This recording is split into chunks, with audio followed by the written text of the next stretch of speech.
Welcome to my channel. আশা করি সবাই ভালো আছেন। আজকের যে ভিডিওটা নিয়ে আইছি বা যে মন্ত্রটা নিয়ে আইছি, এই মন্ত্রের সাহায্যে আপনি যে কোনো মানুষের সাথে আপনি শারীরিক মিলন করতে পারবেন। তো যদি আপনার স্ত্রী বা আপনার বউ যদি আপনার সাথে মিলন করতে না চায় বা অনীহা দেখায়, সেই ক্ষেত্রে আপনি এটা ব্যবহার করতে পারবেন। ঠিক আছে? তো কীভাবে করবেন না করবেন সেটা বলে দিই। একদম সহজ মাধ্যমে আপনারা ব্যবহার করতে পারবেন বা প্রয়োগ করতে পারবেন। আমাদের দিয়ে যদি ওরকম কোনো কাজ করে নিতে চান তাহলে অবশ্যই যোগাযোগ করবেন নিচে দেওয়া নাম্বারে। ইমো, হোয়াটসঅ্যাপ বা সরাসরি কল করবেন। আমরা শতভাগ গ্যারান্টি দিয়ে আপনি সেই কাজটি করে দিব। তো কার্যকতা আছে, নিজেরা কাজটি কীভাবে করবেন সেটা আমি বলে দিই। তো এই যে মন্ত্র আছে, মধ্যে রয়েছে পেতা কাং সাং ওকে নাংকু পতেলেন মাকু অমুকের কাছে অমুক চলে আসুক তা খাই লাজে। তো এই অমুকের জায়গায় হয়েছে গিয়ে আপনি নাম বসাইবেন। ঠিক আছে?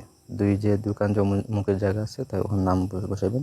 অমুকের কাছে অমুক চলে আসুক। অমুকের কাছে মানে যাহাকে আপনি আনবেন, মানে আপনার যে বউ, মানে আপনি যে স্বামীর নামটা বসাইবেন প্রথমে, তারপরে হচ্ছে কি আপনার বউর নাম বসাইবেন বা ওয়াইফের নাম বসাইবেন। ঠিক আছে? বসাই আপনি মন্ত্রটি আগে সিদ্ধ করবেন। যে কোনো অমাবস্যার রাতিতে মন্ত্রটি সিদ্ধ করবেন। আপনার ৮০,০০০ বার জপ করে এটা সিদ্ধ করতে হইব। সিদ্ধ হয়ে গেলে আপনি করবেন কি, সিদ্ধ হয়ে গেলে আপনি আপনার বউয়ের কাছে বা যে মানুষকে আপনি মিলন করতে চান বা শারীরিক সম্পর্ক করতে চান, তার সামনে যাইবেন, গিয়ে আপনি মন্ত্রটি এই ৩৭ বার পাঠ করবেন। ঠিক আছে? পাঠ করে তার মাথার যে চুল আছে চুলে ফু দিবেন। তো ফু দিবেন এবং কিছু পানিতে ফু দিবেন। ফু দিয়ে ওই পানিটা তার শরীরে ছোঁয়াইবেন, যে কোনো মাথায় দিবেন বা যে কোনো জায়গায় ছোঁয়াইবেন, মুখ ধোয়াইবেন।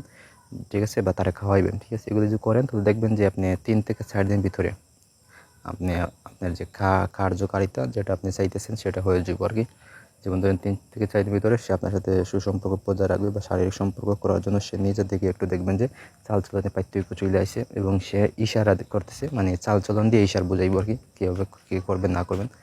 তো তখন আপনি যদি সায় দেন তাহলে দেখবেন যে সে নিজে থেকে আপনার সাথে শারীরিক সম্পর্ক করবে। এটা আপনার স্ত্রী হইতে পারে, অনীহা থাকলে আপনার স্ত্রীর জন্য এই কাজটি করতে পারেন, বা যদি বাইরেও করতে চান তাহলে প্রয়োগ করেন। ঠিক আছে? আমাদের কাছ থেকে অনুমতি নেবেন প্রথমে, নিয়ে তারপরে আপনি কাজটি করবেন। তো ধন্যবাদ সবাইকে। ভালো থাকুন, সুস্থ থাকুন।